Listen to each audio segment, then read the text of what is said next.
Мурдагы күнү 5-июлда шаардык сот Акнет компаниясынын президенти Кубан Ажимудиновду кайрадан камакка алуу тууралуу чечим чыгарды.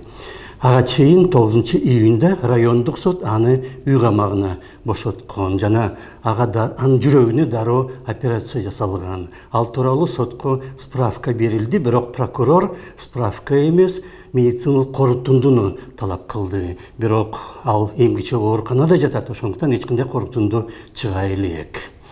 19-жылы Ажимудинов салык маселеси менен камакка алынган, бирок азыркы каралып жаткан сот аны менен байланыштуу эмес.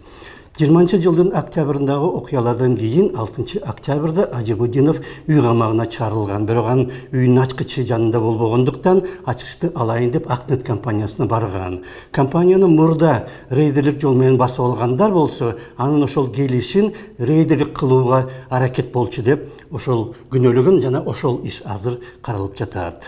18-жылы өкмөт бекиткен оорулар менен ооругандарды камакта кармоого тыюу салынат. Ажимудиновдун оорусу ошол тизимге кирет, бирок соттор баары бир аны камакка алыш керек деген чечим чыгарды. Ал соттордун аты Жамиля Сабитова, Сүйүнбек Бекташев жана Улан Садырбеков.